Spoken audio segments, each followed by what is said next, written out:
literally just been intercepted by Israel.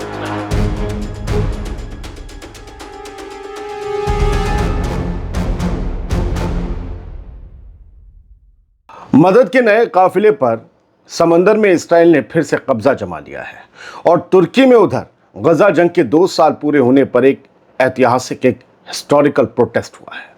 دونوں ہی خبروں کی تصویروں کے ساتھ بہت اہم ڈیٹیلز میں آپ کو دینے جا رہا ہوں، لہٰذا اس ویڈیو کو آخر تک ضرور دیکھیں۔ عموماً یہ اپیل میں نہیں کرتا لیکن آج کر رہا ہوں۔ آزاد بول انڈیا میں آپ کا خیر مقدم ہے، میں ہوں عادل خان آزاد۔ مدد کا نیا قافلہ بھی اسرائیل نے روک لیا ہے۔ راحت کا سامان لے کر جا رہے جہاز اب اسرائیلی قبضے میں ہیں۔ ان جہازوں میں اس بار غزہ کے لیے بہت اہم سامان لدا ہوا تھا، جن سے غزہ اس بار بھی محروم رہ جائے گا۔ پچھلے ہفتے بھی اسرائیل نے گریٹا تھنبرگ سمیت کئی یورپی سیاستدانوں اور کارکنوں والا قافلہ روکا تھا، جس پر یورپ بھر میں بڑے پیمانے پر احتجاج ہوئے تھے، پروٹیسٹ ہوئے تھے۔ اب یہ نیا حملہ نئے غصے کو جنم دے سکتا ہے۔ نہ اسرائیل رک رہا ہے، نہ قافلے رک رہے ہیں اور نہ پروٹیسٹ رکیں گے۔ 8 اکتوبر کو آئی خبروں کے مطابق غزہ کی طرف جا رہا مدد کا نیا قافلہ فریڈم فلوٹیلا ایک بار پھر اسرائیلی نیوی نے روک لیا ہے۔ راحت اور دوائیوں سے لدے کم سے کم 3 جہازوں کو یا 3 بڑی کشتیوں کو اسرائیل نے انٹرنیشنل سمندری حدود میں حملہ کر کے قبضے میں لے لیا۔ فلوٹیلا کے انتظامیہ کے مطابق بدھ کی صبح غزہ سے 220 کلومیٹر دور اسرائیلی نیوی نے غزہ سنبرڈ، اعلیٰ النجار اور انس الشریف نامی کشتیوں پر حملہ کیا اور انہیں ضبط کر لیا۔ ایک اور جہاز کانشیس، جس میں 90 سے زیادہ صحافی، ڈاکٹر اور حقوق انسانی کے کارکن سوار تھے، اب وہ بھی حملے کی زد میں بتایا جا رہا ہے، جبکہ میلاد نام کے جہاز کے عملے کو غیر قانونی طور پر گرفتار کر لیا گیا ہے۔ اسرائیل کی فارن منسٹری نے تصدیق کرتے ہوئے کہا کہ یہ ایک اور ناکام کوشش تھی ہمارے نیول بلاکیڈ کو توڑنے کی، ہمارے قانونی نیول یعنی سمندری محاصرے کو توڑنے کی۔ اسرائیل نے کہا کہ سارے مسافر محفوظ ہیں اور انہیں اسرائیلی بندرگاہ پر لے جایا گیا ہے، انہیں جلد ہی ملک بدر یعنی ڈیپورٹ کیا جائے گا۔ دوسری طرف فریڈم فلوٹیلا کولیشن نے کہا ہے کہ جہازوں میں قریب $1,10,000 کی قیمتی دوائیاں، سانس لینے کی مشینیں اور خوراکی سامان موجود تھا، جو غزہ کے بھوک اور بیماریوں سے جوجھتے اسپتالوں تک پہنچنا تھا۔ اب یہ نہیں پہنچ پائے گا۔ یونائٹڈ نیشنز کے مطابق غزہ میں قحط یعنی بھوکمری کی حالت ہے اور اسرائیل نے حال کے مہینوں میں کئی راحت قافلوں کو روک دیا ہے۔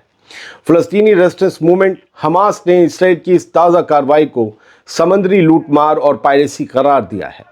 2 سال سے جاری غزہ کی جنگ میں اب تک اسرائیل میں 1219 لوگ مارے گئے، جبکہ غزہ میں 67,160 سے زیادہ فلسطینی، جن میں آدھے عورتیں اور بچے ہیں، اسرائیلی بمباری میں شہید ہو چکے ہیں۔ فی الحال غزہ کی سمندری لہریں آج بھی انسانیت کی آواز پر ماتم کر رہی ہیں۔ فلوٹیلا کی ذمہ دار international committee for breaking the siege on Gaza نے یہ بتایا ہے کہ حملے کے وقت کے ویڈیو میں یہ صاف دیکھا جا سکتا ہے کہ اسرائیلی نیوی کے کمانڈوز نے جہاز میں لگے CCTV کیمروں پر گولی چلائی تاکہ ثبوت مٹایا جا سکے۔ موقع پر 8 اسرائیلی نیوی کے جہاز موجود تھے، انہوں نے CCTV کیمرے توڑ دیے، لائیو اسٹریمنگ بند کر دی اور ایکٹیوسٹ کو گرفتار کر لیا، یہ کمیٹی کا الزام ہے۔ تازہ رپورٹس کے مطابق اسرائیلی فوج نے غزہ جا رہے بڑے مدد کے جہاز، سب سے بڑے مدد کے جہاز شپ آف کانشیس پر بھی آج سحر میں حملہ کر دیا۔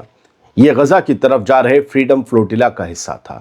یہ اس قافلے کا سب سے بڑا جہاز ہے۔ اس جہاز پر سوار کارکنوں نے بتایا کہ اسرائیلی نیوی سے گھرنے کے بعد انہوں نے اپنی موبائل فونز اور لیپ ٹاپس اور دوسرے الیکٹرانک ڈیوائسز سمندر میں پھینک دیے۔ پھینکتے ہوئے دکھ بھی رہے ہیں۔ کیوں؟ تاکہ ان کی ذاتی معلومات اور ثبوت اسرائیلی فورسز کے ہاتھ نہ لگیں۔